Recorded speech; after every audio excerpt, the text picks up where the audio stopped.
Fala pessoal, nesta aula do nosso curso Amplificadores de Áudio e Transdutores Eletroacústicos, a gente vai efetivamente começar a discutir a estrutura dos amplificadores de áudio e a metodologia que a gente vai adotar, como a gente já vem comentando ao longo do curso, é a gente poder analisar cada estágio, a partir das topologias possíveis de serem utilizadas ali e tentar ver alguma lista de parâmetros de desempenho que nos balizem da comparação do desempenho dessas muitas topologias, dessas muitas estruturas, beleza? Então a gente começa hoje falando do estágio de entrada, que é o par diferencial, que é a entrada de todo amplificador de áudio. E nosso objetivo é tentar ver como que essa topologia funciona, o que ela vai trazer de impacto no amplificador de áudio completo, e como que diferentes topologias vão contribuir para o desempenho do nosso amplificador de áudio, beleza? O objetivo aqui não é tentar entrar a fundo na teoria eletrônica, mas vamos trazer alguns conceitos lá da eletrônica básica para tentar balizar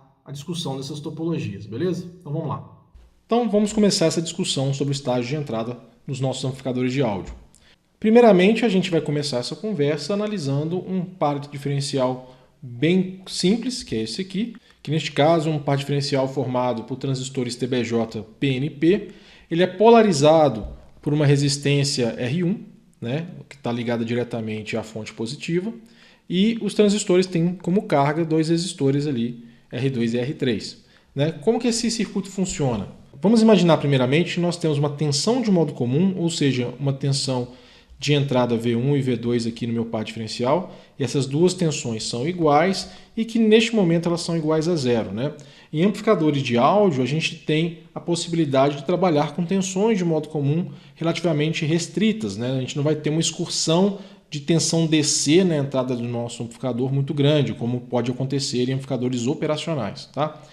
Neste caso, se a gente tem 0 volts aqui nas minhas entradas, isso significa que a tensão aqui neste nó no emissor dos transistores vai ser aproximadamente 0,7 volts, que é considerando o modelo idealizado dos transistores.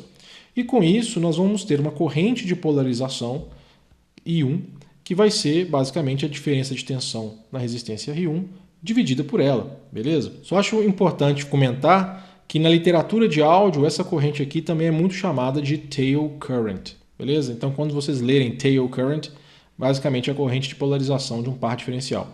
Bom, outra coisa importante é assumir que a tensão diferencial aqui, na entrada do meu par diferencial é muito pequena, a tensão de polarização diferencial, não a tensão diferencial de sinal que eu quero amplificar depois, mas a tensão contínua que existe aqui é uma tensão muito pequena ou nula de preferência, de forma que eu posso assumir que a corrente de cauda, a corrente de polarização, se distribui igualmente entre os dois braços do meu par diferencial.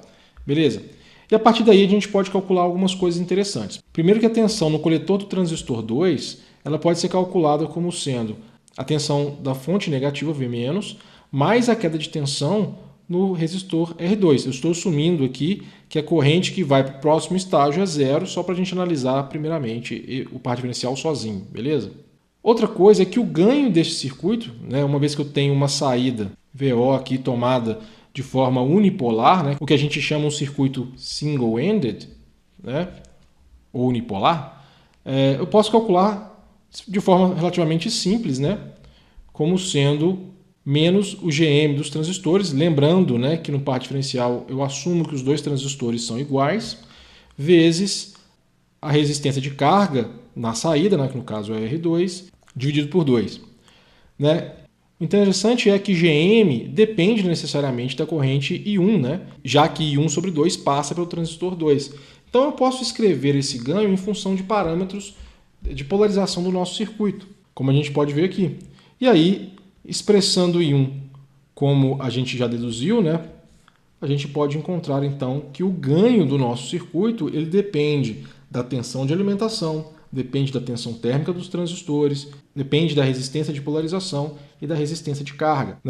E a gente pode tirar as seguintes conclusões. Primeiro que, se eu quiser aumentar o ganho desse circuito, eu só posso fazer isso ou mexendo no GM, que intrinsecamente vem dizer que eu tenho que mexer na corrente de polarização, ou mexendo na resistência de carga. Qualquer uma das duas ações vai afetar este termo aqui. Com isso, um aumento de ganho vai afetar a faixa dinâmica do nosso circuito, porque se eu, por exemplo, elevar a tensão neste nó, porque eu aumentei a corrente de polarização e, consequentemente, aumentei a queda de tensão aqui em VR2, isso vai fazer com que a tensão VCE do meu transistor seja reduzida, e isso vai afetar a faixa dinâmica, porque se eu tiver uma excursão de sinal maior agora, eu vou saturar mais rápido porque eu tenho menos tensão VCE de polarização aqui como base. Outra questão é que o ganho é afetado pela tensão de alimentação e também por efeito de temperatura. E por que isso é importante? A tensão de alimentação pode carregar ruído de fonte e isso vai impactar o meu ganho, ou seja, o meu ganho pode ser modulado pela variação ou flutuação da tensão de alimentação. E a tensão térmica, ela depende da temperatura. Na verdade, a tensão térmica ela é a constante de Boltzmann vezes a temperatura em Kelvin dividido pela carga do elétron. Logo, se a temperatura varia, né, eu também tenho que essa tensão aqui varia, logo o meu ganho ele é dependente da temperatura. Né? Como os componentes podem esquentar e esfriar dependendo da sua própria operação dentro de um circuito, significa que o ganho é muito influenciável tanto pela temperatura ambiente quanto pela operação do nosso circuito. O que mostra que esta configuração tem alguns problemas de ruído e de comportamento térmico, beleza? Então ela pode trazer grandes problemas de ruído. Bom, outros parâmetros que a gente pode calcular aqui são os ganhos de modo comum e o ganho que um ruído presente na fonte de alimentação, por exemplo, vai experimentar neste circuito. Para a gente calcular o ganho de modo comum, a gente imagina o seguinte: eu vou colocar a mesma tensão de sinal aqui, VCM, né, nas duas entradas, vou ver qual que é a corrente de pequeno sinal que vai ser circulada neste circuito e calcular qual que é a tensão de pequeno sinal que eu vou encontrar aqui na minha saída. E se eu fizer essa conta, eu vou encontrar um ganho de modo comum que é dado por essa expressão. Né? Ou seja, ele depende tanto da resistência de carga quanto da resistência de polarização. Se eu agora tentar calcular o ganho que um eventual ruído na minha tensão de alimentação vai experimentar, o que eu vou fazer? Eu vou aterrar para pequenos sinais, né, as minhas entradas, né, vou assumir que minha tensão de alimentação é só esse ruído mesmo, né, vou tentar ver qual que é a tensão de saída, né, para este sinal aqui. E para isso o que a gente faz? Eu vou lembrar então que a minha corrente de polarização ela depende da minha tensão de alimentação e vou lembrar que essa tensão de alimentação agora também tem, né, uma parcela alternada. Né? E isso vai impactar tudo. Tanto que a tensão de saída vai ser basicamente R2 vezes a parcela alternada em I1, né, que vai existir a partir desta expressão aqui, e com isso eu vou ter essa equação aqui, beleza? Por fim, o ganho que eu vou encontrar para o ruído de fonte vai ter exatamente a mesma magnitude que o ganho de modo comum, né? Isso é uma coincidência. E é interessante ver o seguinte: se eu agora querer calcular tanto o fator de rejeição de modo comum quanto o fator de rejeição de ruído de fonte, né, manipulando o ACM, APS e o ganho diferencial que a gente já calculou, eu vou encontrar um CMRR igual a GMR1 e um PSRR igual a menos GMR1. Né? No final das contas, eu tenho a mesma magnitude. Né? Eu também posso escrever esses dois fatores em função dos parâmetros de polarização do meu circuito. Né? Eu vou encontrar que o CMRR e o PSRR vão ser aproximadamente a tensão de alimentação menos 0,7 dividido por VT. Né? De novo, a gente percebe que esses dois parâmetros são dependentes da temperatura e são dependentes da magnitude da tensão de alimentação. Logo, dependendo da potência que eu quero no meu circuito, que vai impactar a seleção da tensão de alimentação, eu vou ter valores de CMRR e PSRR já pré-definidos. Né? Com isso, a gente pode ver o seguinte: eu peguei dois exemplos aqui de um amplificador de 50 watts e 10 watts, né? Assumindo que eu poderia ir até a máxima alimentação. Temos ali que para 50 watts eu precisaria de uma tensão de alimentação de 35 volts e para 10 watts eu precisaria de 15 volts. No primeiro caso, teria um CMRR de 62 dB e no segundo caso um CMRR e, consequentemente, também um PSRR de 55 dB. E eu não posso fazer nada para melhorar esses dois parâmetros porque eles dependem basicamente da polarização do meu circuito. Né? Ou eu mexo na temperatura, que vai afetar isso tudo, e isso já indica que problemas de ruído podem acontecer, porque a temperatura vai afetar todo o funcionamento do nosso circuito. ou eu mexo na tensão de alimentação, que vai impactar a capacidade e potência do meu circuito. Eu tenho muito pouca coisa para mexer, muito pouca coisa para interferir nesse circuito se eu utilizar uma estrutura básica de par diferencial. É isso que a gente queria discutir. Então, o que a gente pode fazer para melhorar? Não, primeira coisa, eu posso melhorar o desempenho desse cara, tanto no ponto de vista do PSRR quanto do CMRR, colocando uma fonte de corrente. Como a gente já discutiu, a fonte de corrente ela traz algumas vantagens, como maior resistência de saída, que afeta o CMRR, quanto também uma menor dependência da tensão de alimentação, que pode ser interessante para melhorar o PSRR. Aqui eu estou com um exemplo de uma fonte de corrente polarizada com 2 diodos, né? O que ela vai trazer? A simples presença dessa fonte de corrente ela vai afetar aquela resistência R1, entre aspas, né, que o meu par diferencial via na condição anterior, porque agora essa resistência de polarização, né, digamos assim, ela é, na verdade, a resistência de saída da minha fonte de corrente. Se eu selecionar fontes de corrente com resistência de saída muito elevadas, né, a gente já discutiu na aula passada algumas fontes, eu vou ter um aumento significativo do nosso CMRR. Né? Outra questão é que agora a corrente de polarização, né, que vai polarizar o nosso par diferencial e depois vai se dividir igualmente para os dois braços, ela não mais depende claramente da tensão de alimentação. Neste exemplo aqui, ela depende da tensão do diodo. Né? Obviamente, se eu for mais criterioso, eu vou ver que a tensão no diodo, né, ela segue uma curva exponencial. Logo, não existe um valor específico de tensão no diodo, não é exatamente 0,7 como a gente considera no projeto. Né? Ela vai depender, na verdade, da corrente que está passando no diodo. Né? E a corrente que está passando no diodo depende, sim, né? No final das contas, a corrente do diodo é igual a V menos VD vezes 2 dividido pela essa resistência R aqui, né, que está aqui embaixo. Logo, a tensão de alimentação está aqui. Ela vai influenciar a corrente no diodo, consequentemente, ela vai influenciar a tensão do diodo também, mas numa proporção muito menor do que se ela tivesse diretamente aparecendo aqui. Né? Então, neste caso, eu tenho que I1 é muito menos sensível à tensão de alimentação, logo, ela carrega muito menos ruído do que no caso anterior. Beleza? Com isso, eu vou ter um aumento do PSRR. Né? Só lembrando que não é toda a fonte de corrente que vai me trazer aumento de PSRR. Eu preciso de uma fonte que tenha a definição da corrente de polarização menos dependente da tensão de alimentação. Né? Essa fonte aqui faz isso. Agora, a modificação da fonte de corrente influencia pouco o funcionamento do circuito diferencial. Né? Ou seja, eu consigo compensar o CMRR e o PSRR sem afetar muito o ganho diferencial desse circuito. Beleza? Aqui eu só fiz uma comparação de algumas fontes, né, para a gente avaliar. O que eu fiz? Eu montei esses amplificadores aqui no LT-Spice, né, e mensurei quais seriam alguns parâmetros para a gente comparar. A gente começa com o circuito básico, né, onde eu encontrei aqui um ganho de modo comum e um ganho de ruído de fonte em torno de menos 20 dB. Né? O ganho diferencial desse circuito está em torno aí de 35 dB, e se a gente for fazer a matemática, a gente encontra um CMRR e um PSRR de 55 dB. Né? Se a gente for comparar com a discussão teórica lá atrás, eu conseguiria, idealmente, chegar até 60 dB, mais ou menos. Né? Como eu fiz uma simulação aqui, utilizando os modelos mais realistas dos componentes aqui, a gente teve uma pequena queda nessa estimativa, beleza? E a distorção harmônica aqui está mais presente para a gente poder ver se tem algum efeito ou não, beleza? Então eu tenho ali uma distorção harmônica de 0,30%.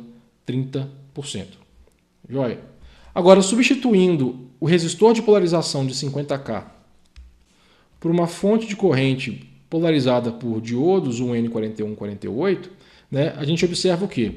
A gente observa que não tem nenhuma alteração no nosso ganho diferencial, mas a gente tem uma melhora significativa tanto do ganho de modo comum quanto do ganho do ruído de fonte, o que faz com que o nosso CMRR suba 40 dB, já o nosso PSRR suba em torno de 20 dB. Né? Neste caso aqui eles não são mais iguais porque os mecanismos que fazem a melhora de um e de outro são diferentes. Né? Então eu tenho uma melhora maior do meu CMRR, porque é a resistência de saída da fonte que importa nesse caso, do que o meu PSRR, Porque o PSRR depende mais de qual é a dependência da tensão dos diodos em função da tensão de alimentação, né? E vocês podem ver que o THD aqui deu uma leve subida, mas nada muito significativo, né? No outro caso, eu utilizei a mesma fonte, né? Só que agora eu utilizei um diodo Zener, né, de 4,7. Eu tive que alterar a resistência aqui em série com o meu circuito para tentar manter a corrente mais ou menos no mesmo patamar. Isso obviamente joga a meu favor neste exemplo, né? E o que a gente obteve? A gente obteve, né, um aumento expressivo tanto do CMRR quanto do PSRR. Em relação à fonte anterior, eu tive um ganho aqui de 15 dB no CMRR, né? Deu uma pequena melhorada, porque a resistência de saída agora é um pouco maior, né? E eu tive um aumento ainda em torno de 15 dB também no PSRR. Por quê? Porque o Zener ele tem uma curva IV muito mais abrupta na sua região de condução do que o diodo, o que faz com que ele seja menos sensível ainda a variações na tensão de alimentação, que colabora para ter um PSRR melhor, né? De novo, o efeito na distorção é marginal, né? E por fim, estamos avaliando agora o efeito de uma fonte de corrente realimentada no nosso circuito. De novo, tentei manter mais ou menos o mesmo nível de corrente em todas essas comparações. O que a gente obteve, então, é um aumento ainda mais expressivo do CMRR, né? Porque a resistência de saída dessa fonte, como a gente já comentou, é muito grande, né? Isso contribui. No caso do PSRR, né, a gente teve uma melhora em relação à fonte polarizada com diodos, mas ela não é tão boa quanto a fonte polarizada com o Zener, né? Por quê? Porque agora a corrente é determinada pela tensão de base emissor desse transistor, né? Então é praticamente um diodo, né? Deu uma melhora em relação a esse outro elemento, talvez por uma questão de casamento e realimentação, mas eu não tenho uma curva tão abrupta quanto o Zener pode fornecer. Com isso eu tenho um PSRR alto, mas intermediário entre as outras duas soluções. De novo, isso afetou muito pouco a nossa distorção. Beleza? Então essa comparação mostra o quê? Mostra que usar fontes de alimentação ao invés de resistências de polarização é muito interessante porque provê para a gente uma imunidade maior a ruído de fonte, que é muito interessante para a gente, reduz o humming, né, provocado pelo segundo harmônico, né, 120 Hz, que normalmente aparece na alimentação de circuitos eletrônicos, e também evita que problemas de modo comum, tensões de modo comum, afetem demais o nosso circuito. Outra forma de melhorar esse desempenho, gente, é colocando uma carga ativa. E aqui, de novo, vou fazer a mesma comparação a partir de uma célula básica, usando uma carga ativa simples também, né, com transistores TBJ. E aí eu vou comparar o que acontece quando tenho só a introdução da carga ativa no meu par diferencial básico e quando eu coloco essa carga ativa também com uma fonte de corrente. Vamos ver? No primeiro caso, então a gente repete aqui os valores que a gente já tinha comentado, que são resultados da nossa simulação. Colocando a carga ativa, o que a gente observa é um aumento expressivo do ganho do nosso circuito, porque a carga ativa traz essa vantagem de aumentar o ganho, porque a carga vista pelo par diferencial é maior, né? Então a gente vai de 35 dB para 36, ou seja, um aumento de quase 32 dB, que é um aumento muito grande de ganho, né? E o CMRR e o PSRR aumentam também demais, porque agora esse par diferencial ele provê um equilíbrio melhor do nosso par diferencial, e aí tanto ruídos de modo comum quanto ruídos de fonte eles vão ser compensados pela operação do par diferencial, que faz o quê? Se a gente imaginar que uma tensão de modo comum, VCM, é aplicada igualmente nas entradas do nosso par diferencial, significa que em pequenos sinais eu tenho correntes iguais sendo injetadas aqui no nosso circuito, né? Elas vão se somar e eu vou ter uma corrente aqui, vou chamar aqui de I1, que vai ser 2 I1. Né? Mas no final das contas, essa corrente ela está sendo circulada, cada braço aqui estaria circulando em 1 no caso original. Neste caso, o que acontece? Eu tenho uma fonte de corrente aqui embaixo. Então, eu tenho uma corrente 1 sendo jogada aqui em cima, né, sendo puxada pelo transistor 1, mas a corrente I1, que o transistor 2 aqui também está puxando, vai ser refletida no nosso circuito. Então, O par diferencial agora injeta também uma corrente I. Logo, o que sobra para a saída é uma corrente aproximadamente nula. Ela não vai ser exatamente nula porque o TBJ faz com que existam diferenças entre a corrente de um lado do espelho de corrente e do outro, né? Mas é uma corrente muito baixinha. Ou seja, esse ruído de modo comum não vai produzir corrente líquida na saída do nosso par diferencial. Com isso, ela não vai produzir uma grande tensão de modo comum, porque ela vai interagir muito pouco com a eventual carga que exista depois, né? A mesma coisa com o ruído de fonte. Por quê? O ruído de fonte ele vem na polarização, né? Se distribui igualmente aqui nos dois braços, só que da mesma forma, eu vou ter um ruído de fonte chegando aqui e um ruído de fonte sendo drenado daqui. Logo, o que sobra para a saída é muito próximo de zero, né? Consequentemente, eu também tenho pouca interação desse resíduo de ruído com a carga eventual que exista nesse nó, logo vou ter pouca tensão provocada por esse ruído.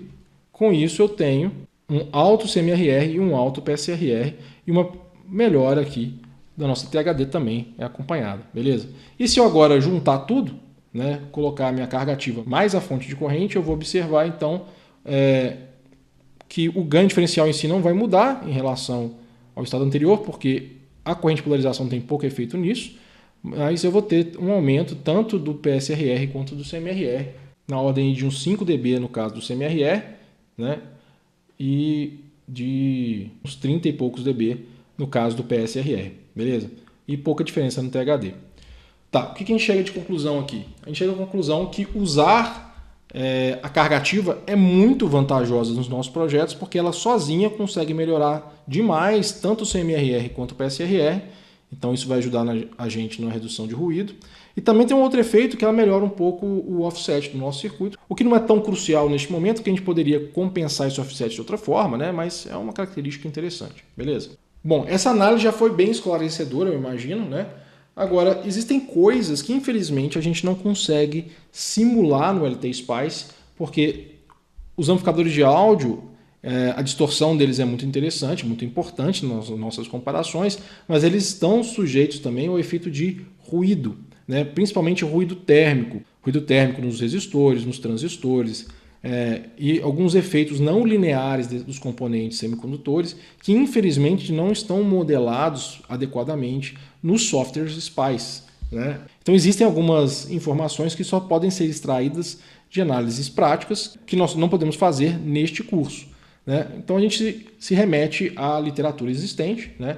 Existe uma discussão muito interessante lá no Douglas Self, né? Um dos livros que a gente está utilizando como base aqui, que compara exatamente algumas topologias que a gente já discutiu, né? Vocês podem perceber então que eu tenho aqui um par diferencial com carga resistiva alimentado por uma fonte de corrente, né?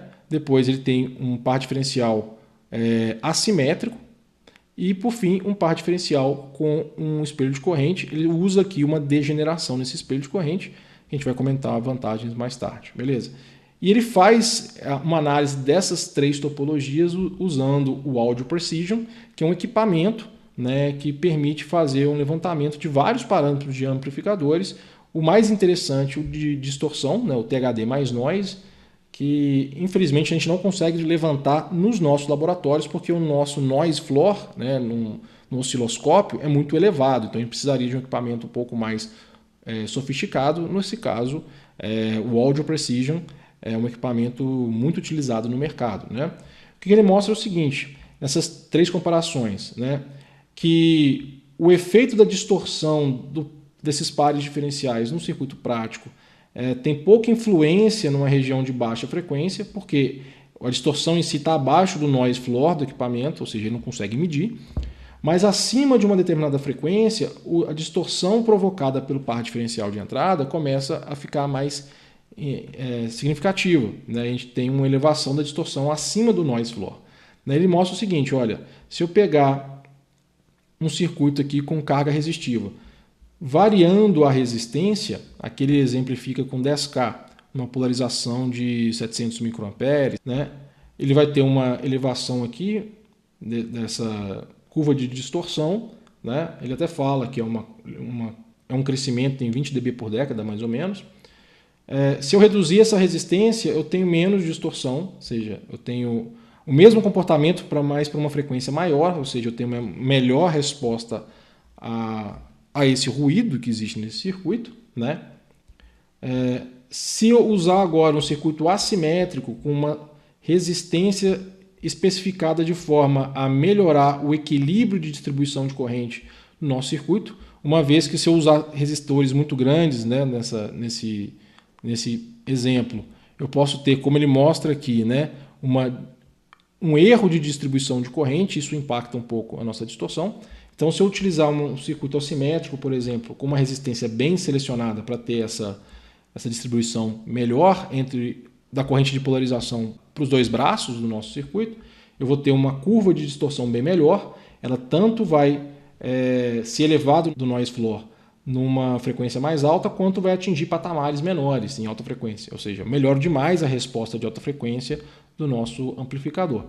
Já se eu utilizar um espelho de corrente, eu vou ter uma resposta melhor ainda. Eu vou ter uma elevação do noise floor numa frequência até mais alta. Vocês podem ver que isso acontece quase no final da faixa de áudio, aqui neste exemplo que ele levantou, né? E também vou atingir patamares em alta frequência bem mais baixos, né? Então, mostra que o par diferencial com carga ativa traz várias vantagens, inclusive essa de ter melhor resposta na distorção harmônica, coisa que na comparação que a gente fez, eu fiz uma comparação em 1 kHz, não teve muita diferença mesmo, né?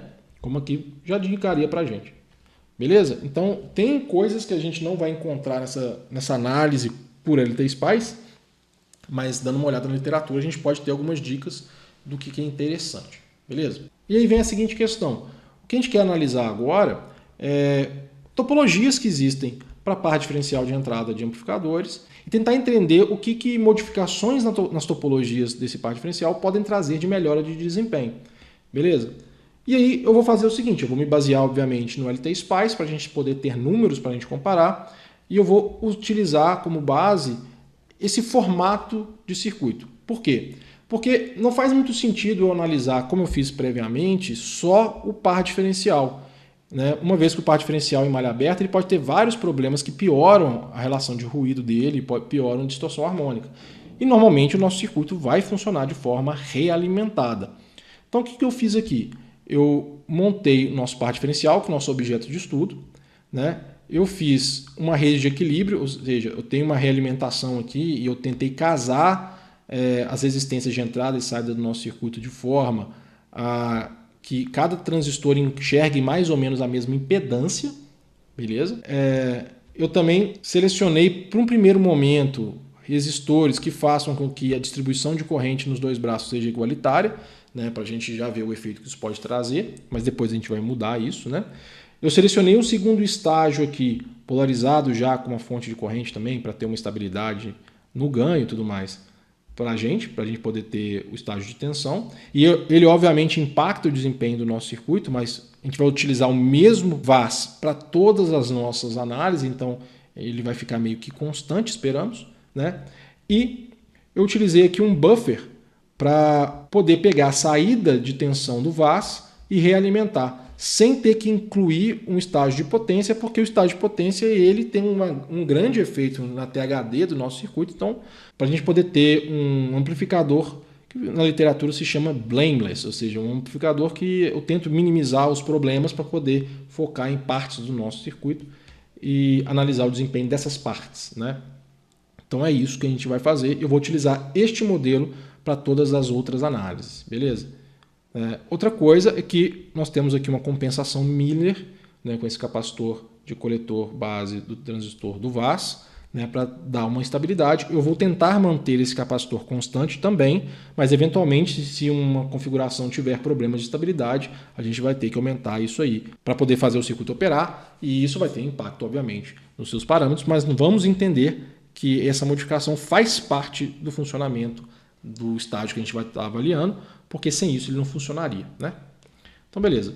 Então, a nossa primeira análise vai ser feita com esse amplificador, utilizando um par diferencial simples, né?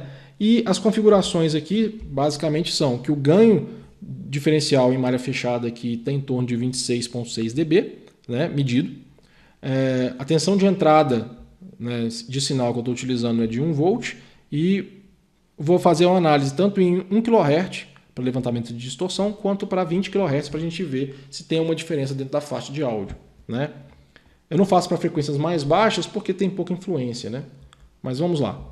Para esse cara, nossa base de comparação é o quê? Eu encontrei uma THD de 0,058%. Vocês podem ver que é muito menor do que a gente tinha observado antes, porque agora eu estou com uma realimentação que melhora isso, né? E é interessante observar que em 20 kHz, quando aumenta a frequência, eu tenho uma elevação da distorção. É pequena, né? Porque o nosso circuito está sem o principal contribuidor de distorção, que é o estágio de potência, e eu não tenho variação de carga, que também traz aumento de distorção, mas aí a gente vê que esse circuito tem uma piora da distorção harmônica com a elevação da frequência. O PSRR está aqui só para fins de comparação de uma topologia para o outro. Eu medi o slew rate, então esse cara tem um slew rate alto, né, de 49 volts por microsegundo, uma banda passante de uns 2 MHz. O offset aqui não importa muito, né, que a gente pode compensar, mas é só para fins de comparação também, beleza?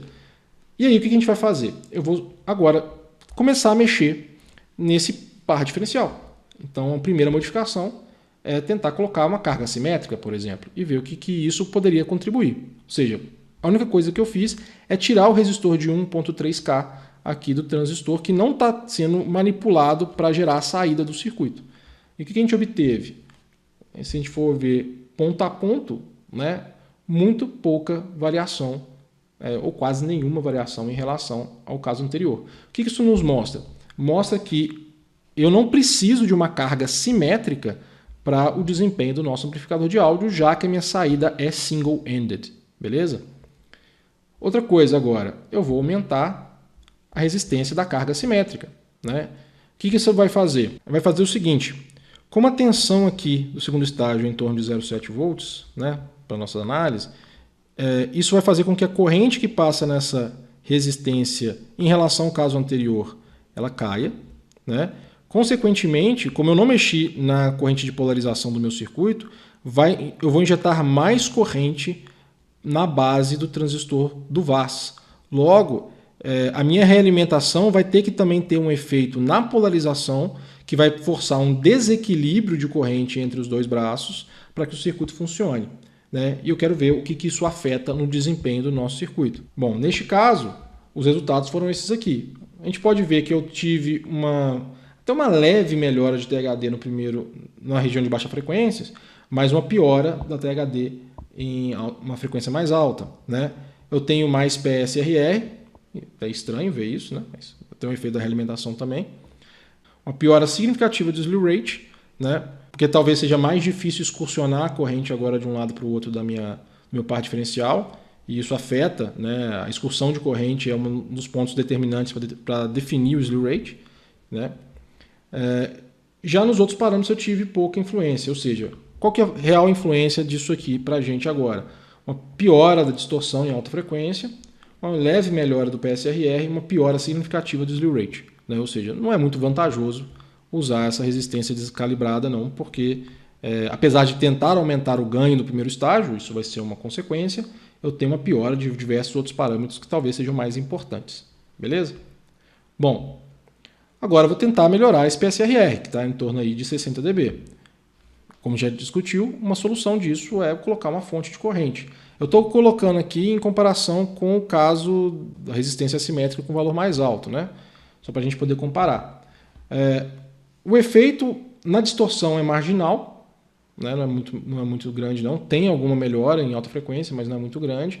O PSRR aumenta bastante, né? De 60 dB para 79, né? O slew rate tem pouca influência e o resto também. Então, o efeito aqui neste caso é principalmente no PSRR, né? E no CMRR também, mas a gente não está analisando aqui nessa comparação.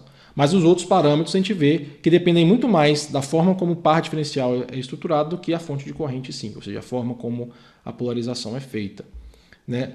E aqui, o próximo estágio que a gente já discutiu é colocar uma carga ativa. E qual que é o efeito disso?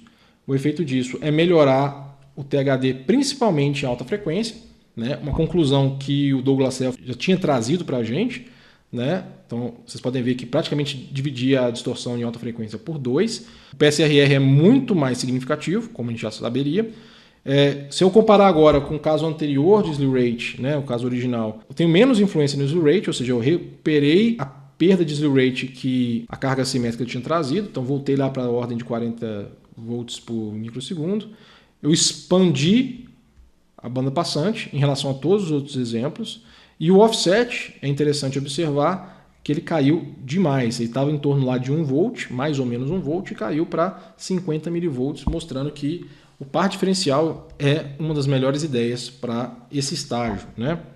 Agora vamos tentar ver o seguinte, a gente já viu algumas modificações interessantes, eu quero tentar melhorar a linearidade do meu par diferencial. Por que melhorar a linearidade é interessante? Vou só voltar aqui um pouquinho. É porque todos os parâmetros dos meus componentes que vão influenciar, obviamente, todos esses parâmetros que eu estou analisando, são muito dependentes de pontos de operação, são dependentes da temperatura, são dependentes da excursão do sinal de saída, né? Então, se eu tiver, por exemplo, uma tensão VCE dos meus transistores, que eu estou analisando como uma tensão contínua, mas eu sei que ela tem, por exemplo, um sinal sobre ela, e eu lembrar que a variação desse sinal aqui vai afetar, por exemplo, a corrente de polarização do meu circuito, porque eu tenho um efeito early, ou seja, eu tenho uma resistência aqui, ó, na saída do meu transistor, e se ela vê uma tensão alternada, quer dizer que essa resistência também vai ter um comportamento não linear, por exemplo. Eu imagino que todos esses parâmetros aí vão produzir distorções, porque eles são não lineares, eles são variáveis com o tempo, eles são variáveis com o ponto de operação, com a temperatura, né, com as condições ambientais e tudo mais.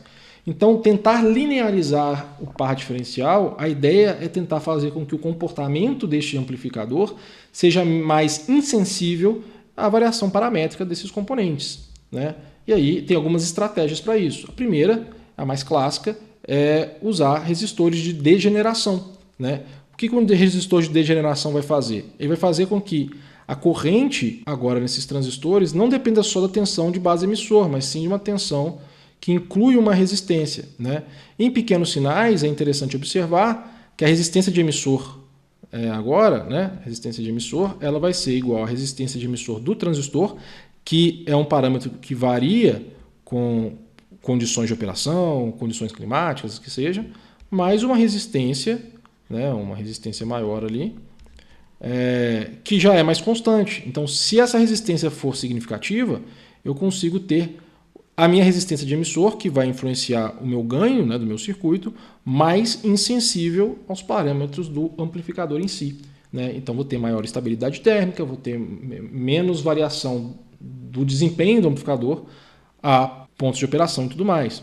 Mas, obviamente, eu vou incluir outros problemas. O problema é que esse resistor, né, ele está sujeito a ruído térmico, ruído Johnson, como dizem também, né? Isso vai afetar, obviamente, a resposta de ruído desse amplificador, mas é a vida. Bom, a questão agora é o seguinte, qual que é o efeito disso, então, na prática, né? De novo, a gente sabe que a questão do ruído não vai ser muito bem estudada aqui, porque o LT-Spice, apesar de ter uma ferramenta para análise de ruído, a gente não tem garantia de que todos os parâmetros que produzem ruído no nosso circuito estão bem modelados, né? Então é difícil confiar naquilo.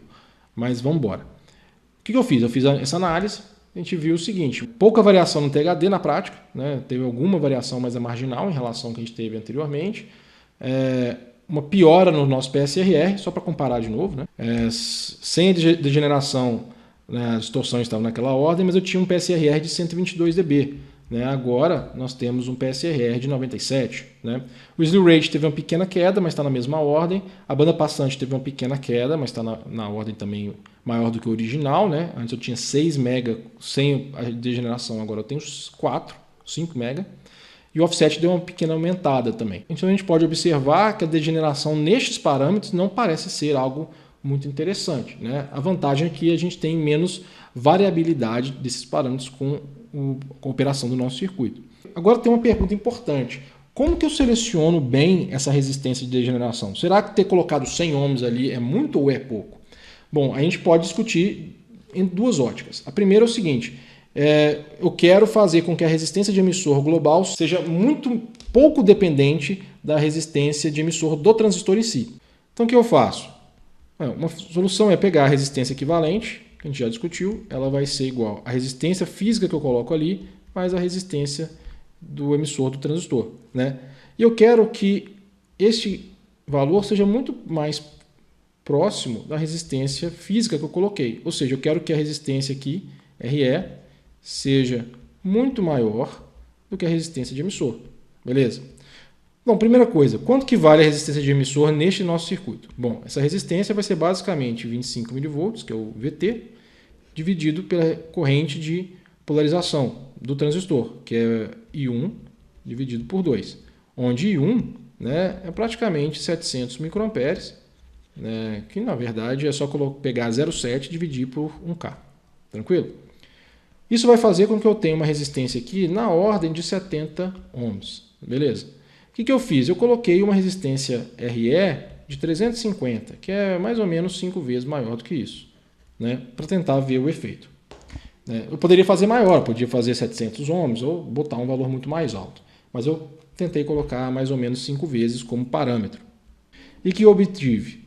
Então tem esse circuito agora que eu estou simulando, eu obtive isso aqui. Vocês podem ver que também a distorção teve pouca variação, teve uma piora em alguns lados, né? Eu tive uma pequena melhora do PSRR, né? O slew rate ficou mais ou menos na mesma ordem, mas eu tive uma grande piora da BW. Por quê? Porque o meu ganho caiu demais também no meu circuito, né? E no caso do offset está na mesma ordem de grandeza, teve uma pequena piora também. Então, pouco ganho, vamos dizer assim. Outra filosofia é não tentar fazer com que a resistência de emissor seja muito maior, mas é tentar colocar uma resistência de degeneração mantendo um valor de resistência equivalente igual que você teria sem a degeneração, que é o seguinte. Ou seja, tentar colocar uma resistência equivalente, que seja a resistência de emissor mais a resistência original, né, de forma que isso seja igual a uma resistência de emissor, ou muito próximo, na verdade, né, de um caso inicial. Né? Então, sem a degeneração teria um valor, com a degeneração tem o outro. Né? Isso, obviamente, te obriga a mexer na fonte de corrente, porque se eu vou colocar um elemento a mais e eu quero que a soma não varie, né? Então eu preciso aumentar a corrente de forma a fazer com que este parâmetro caia, né? E eu possa ter algum equilíbrio aqui. Bom, neste caso eu fiz a conta e coloquei um resistor de 22 ohms, mexi um pouquinho na minha polarização, vocês podem ver que agora eu tenho 364 ohms em vez de 1K. Né? E qual que foi o efeito que eu encontrei? De novo, a THD está na mesma ordem de grandeza, eu tenho um PSRR que foi muito elevado, que é interessante. O slew rate subiu absurdamente, subiu 2 vezes o slew rate. Eu tive uma expansão da banda passante e o offset caiu. Né? Ou seja, essa filosofia é interessante, porque ao tentar manter essa resistência constante, né, o que eu vou ser obrigado a fazer? Né? Eu vou ter a degeneração, que é interessante para trazer a linearidade, mas eu também vou afetar a polarização do circuito, que vai trazer vantagens em todos os outros parâmetros. Né? E isso mostrou para a gente aqui bem claramente que é bem interessante, porque eu agora tenho a maioria dos parâmetros melhorados. Né? Bom, outra questão é colocar a degeneração também no espelho de corrente. O espelho de corrente é um pouco mais estável, né, termicamente, do que os outros elementos, mas a degeneração traz vantagens também de estabilidade e também de ficar menos dependente do comportamento dos transistores. Né? A gente pode ver o efeito aqui. Né? Então, de novo, tem pouca influência no THD, o PSRR não foi degenerado, o slew rate ficou na mesma ordem de grandeza, o efeito, na verdade, foi piorar um pouco a BW. Né? A banda passante caiu um pouquinho, então, olhando aqui, não teria vantagens. Né? A única justificativa de usar essas resistências seria o fato de eu ficar com um circuito menos dependente de pontos de operação, como temperatura e tudo mais. Mas, tecnicamente falando, né, se isso não fosse um problema, tem pouco ganho. Beleza? Então tá. Bom, então a gente viu soluções clássicas, né, de como que a gente poderia melhorar a linearidade dos nossos circuitos. Né? Coisas que a gente poderia encontrar até na literatura clássica de eletrônica, no Cedra, por exemplo. Agora vamos tentar pegar da literatura específica de áudio outras soluções interessantes para melhorar a linearidade do circuito de entrada. Uma delas é utilizar uma configuração do meu transistor de entrada. Em vez de ser um transistor PNP clássico, por exemplo, usa essa configuração formada por 2 transistores, que é uma configuração chamada CFP, Complementary Feedback Pair. Né? Essa configuração também tem o nome de CCLI. né, que é esse desenho, que é um dual da configuração Darlington, né? Qual que é a característica dela? Na verdade é o seguinte, eu tenho aqui a minha distribuição da corrente de polarização, só que a quantidade de corrente que vai passar pelo transistor PNP e a quantidade de corrente que vai passar pelo transistor NPN depende, na verdade, desse resistor RC. Né? Por quê? Eu tenho agora uma tensão 0,7 volts sobre o resistor RC, que vai fazer com que a corrente no transistor PNP seja mais constante. Né? E aí a diferença vai ser circulada pelo transistor NPN. Obviamente eu tenho uma restrição aqui. A corrente de polarização do braço, né, que eu chamo de 1/2, tem que ser maior do que 0,7 sobre RC, porque senão não teria corrente passando no transistor NPN. Isso faz com que eu tenha pouca variação de corrente no transistor NPN, que vai ficar bem polarizado, também melhora bastante a linearidade, porque eu tenho uma realimentação local aqui nesse circuito. Né? Bom, beleza. Qual que é a montagem que eu fiz? Só para a gente entender. Eu implementei exatamente esse desenho, né? Utilizando um transistor NPN que é complementar do transistor PNP que eu estava utilizando originalmente, né? E nós testamos esse desempenho. A gente pode ver aqui uma melhora marginal na THD em relação aos demais, um aumento significativo do PSRR, o slew rate ficou na mesma ordem de grandeza, a banda passante ficou na mesma ordem de grandeza e o offset foi dizimado, basicamente.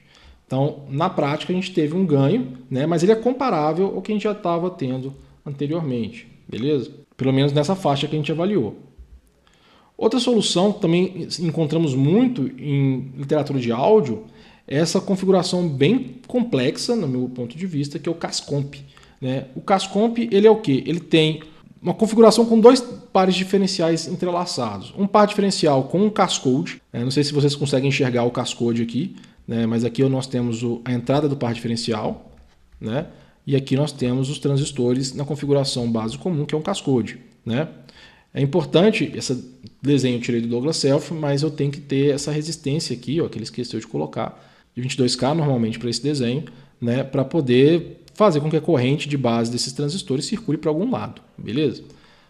E no meio do caminho nós temos aqui um outro par diferencial polarizado pela sua própria fonte de corrente, de forma que esse par diferencial recebe como tensão de entrada as saídas intermediárias do meu par diferencial principal e a saída desse circuito, desses amplificadores aqui, ela vai ser conectada de forma trocada, né? De forma entrelaçada. E aí a ideia é que pequenos erros que existam nesse par diferencial, ou seja, que gere uma diferença de tensão entre os coletores do meu par diferencial original, possam servir como fonte de sinal que vai ser depois injetada na saída do meu par diferencial, né, antes dele chegar na carga e ter alguma compensação. Né? A análise desse circuito, eu acho que não precisa nem dizer, é bem complexa, né? Não vale a pena a gente fazer. Né? A gente pode ver que tem a influência na THD de novo é muito pequena.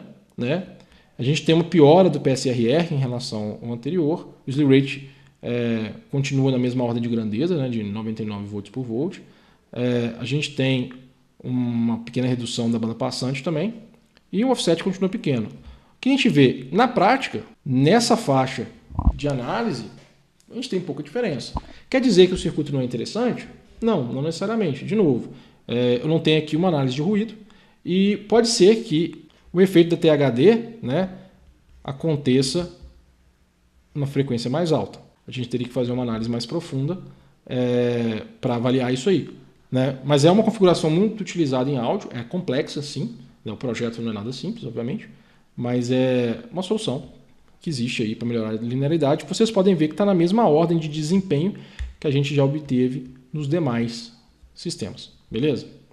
Uma outra solução é essa aqui, onde eu tenho a degeneração, que vai trazer algum nível de linearidade, e um cascode, propriamente dito, né, no par diferencial. O cascode traz algumas vantagens. Né? A principal delas é o seguinte: a tensão de coletor emissor dos transistores do par diferencial ela fica mais ou menos constante. Né? O buffer de corrente, que é o estágio base comum, ele desacopla a tensão de saída da tensão de coletor dos transistores, né? De forma que isso aqui fica mais estável e isso, né, não provoca efeitos early, não provoca nada mais prejudicial ao par diferencial.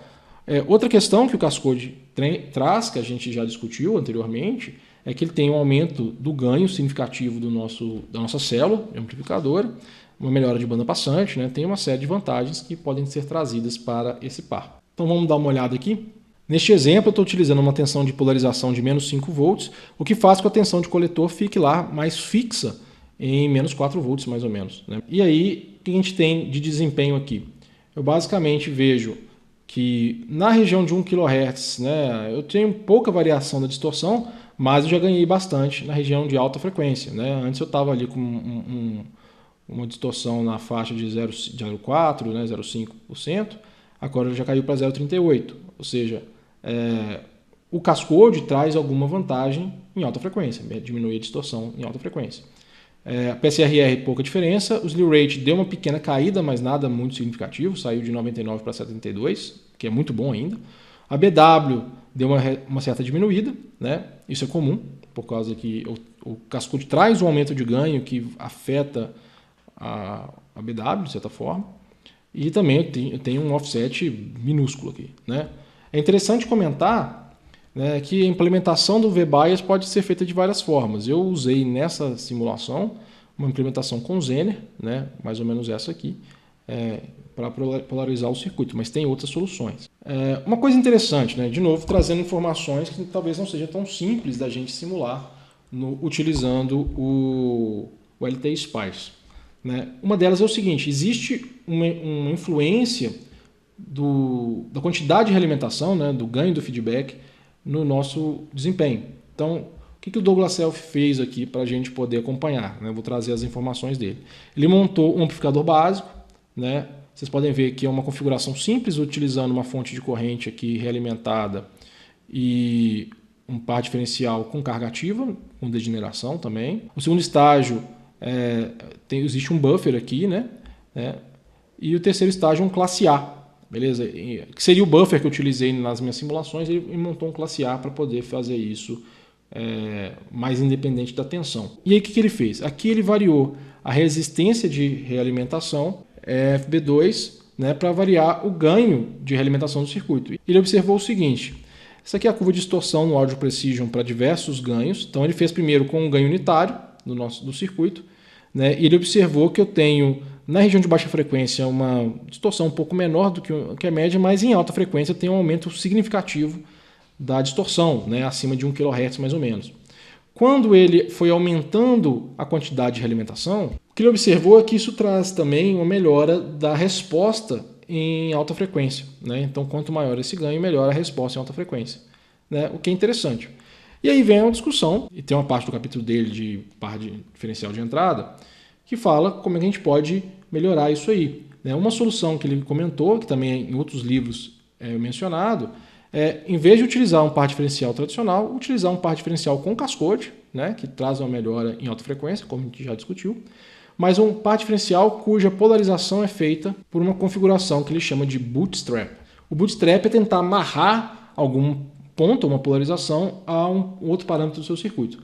Eu posso fazer bootstrap pegando a tensão de saída do amplificador, né, ou seja, pegando algo aqui, né, e fazendo um divisor de tensão e tudo mais, quanto essa configuração que ele comentou, que ele usa a tensão na corrente de polarização, o tail voltage que ele chama, né, para definir essa polarização. Então o que ele faz ele tem uma tensão aqui, e essa tensão obviamente flutua um pouco com o sinal de entrada, né, e faz um divisor de tensão. Usou 2 resistores de 100K, porque aqui eu não preciso de muita corrente, né, já que eu estou na base do circuito. E ele usa esse capacitor aqui para ter um efeito interessante em pequenos sinais, porque em pequenos sinais, se a gente falar, por exemplo, que esse terminal aqui vai para 0, mais ou menos, e eu sei que aqui vai para 0 também, porque a gente elimina no nível CC,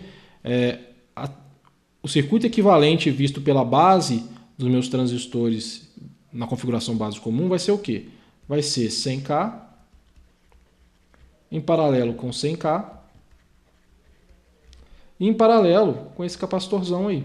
A ideia é que na banda passante, já que o capacitor é muito grande, a impedância aqui seja aproximadamente 0. Né? E aí ele faz com que em pequenos sinais esse nó esteja aterrado. E isso vai melhorar o desempenho do amplificador. Né? E aí o que ele observou? Aqui a gente tem a curva, né, de distorção. Aqui está a condição normal para um ganho de 1.3, que está mais ou menos em algum ponto dessa faixa, né? E a configuração com cascode. A gente vê claramente que eu tenho uma pequena piora de distorção na faixa de baixa frequência, mas em alta frequência eu dou uma redução significativa da distorção. Ou seja, eu tenho uma curva de distorção melhor, né? E isso é interessante, né? Obviamente que quanto maior for o fator de realimentação, melhor, porque eu já vou ter uma redução, mas se você for obrigado a utilizar um fator de realimentação menor, né, é interessante considerar essas configurações que tentam fazer essa compensação. Beleza? Outra discussão interessante é o que acontece quando a fonte de sinal, que a gente utiliza para fornecer informação na entrada do nosso amplificador de áudio, né, nosso par diferencial, ela tem uma alta impedância de saída. Por quê? Porque a gente está considerando neste momento, né, nessas simulações que a gente fez até o momento, que eu tenho uma fonte de resistência zero, né, que é algo que eu poderia assumir caso o front-end, né, a entrada do meu circuito amplificador, no meu sistema de amplificação, fosse, por exemplo, um amplificador operacional para fazer aquela compatibilização de uma entrada balanceada, né, a 3 fios, para a geração do sinal de áudio, e aí eu teria sim uma fonte, né, que é a saída do amplificador operacional, que tem uma impedância de saída bem próxima de zero na prática, mas caso eu não tenha isso, caso eu conecte, por exemplo, a uma fonte de áudio, como um MP3, um CD player, alguma coisa assim, eu posso ter impedância de saídas bem elevadas, né? Uma discussão que o Douglas Self traz, que é muito legal, é que isso afeta, de certa forma, a distorção desse primeiro estágio, né? Ele faz uma série de análises tentando ver o que impactaria essa distorção, que ele chamou de distorção proveniente da corrente de entrada do par diferencial. A conclusão, no final das contas, é o seguinte: essa corrente vai depender muito da questão da polarização, obviamente, e vai depender também da seleção dos componentes. Em miúdos, o que ele traz? Ele fala o seguinte, que se a gente selecionar transistores do nosso par diferencial que tem um beta bastante elevado, isso vai reduzir significativamente a distorção provocada por essa conexão com uma fonte de impedância de saída elevada, né? Outra questão que é muito interessante é o seguinte: caso eu tenha alguma distorção, alguma variação na entrada do meu circuito provocada por essa conexão, é interessante observar que isso vai também ser carregado para a fonte de polarização do meu par diferencial, porque a tensão lá no emissor do meu par diferencial, a qual influenciará, né, a tensão VCE dos transistores da fonte de corrente, ela também vai estar exposta a esse ruído, essa oscilação. Isso, de acordo com o Douglas Self, pode trazer também um ripple, né, uma oscilação na polarização do circuito. E uma forma de minimizar isso seria utilizar uma fonte de corrente do tipo cascode, porque o cascode, como a gente já comentou, ele consegue isolar o transistor principal de qualquer variação que eu tenha na saída do meu estágio, no caso ali da minha fonte de corrente. Ele faria com que a corrente fosse um pouco mais estável e minimizaria esse ripple. Então, em resumo, se você quer minimizar esse efeito, você pode selecionar transistores com beta elevados, que vai diminuir a distorção do seu circuito, e se esse ripple vier a acontecer, uma solução é você utilizar um cascode na sua fonte de corrente, beleza? Bom, então a gente finaliza a aula de hoje, né? Obviamente existem vários outros assuntos que podem ser tratados. Um assunto muito relevante, né, que a gente não consegue explorar a fundo com a ferramenta que a gente está utilizando, que é a simulação via LT-Spice, é exatamente o comportamento do ruído no nosso amplificador, né? Existe uma discussão muito grande nesses livros, né, sobre fontes de ruído, como que elas podem ser compensadas, né? Mas é difícil fazer uma análise criteriosa, prática, porque a gente precisaria de um equipamento, que é o Audio Precision, para fazer essa análise, né? De novo, uma análise de ruído na simulação é complicada, porque depende muito do tipo de modelagem que os fabricantes, né, dos componentes fazem para a gente poder entender se um transistor tem um modelo de ruído bem determinado ou não, né, para a gente poder utilizar na nossa simulação.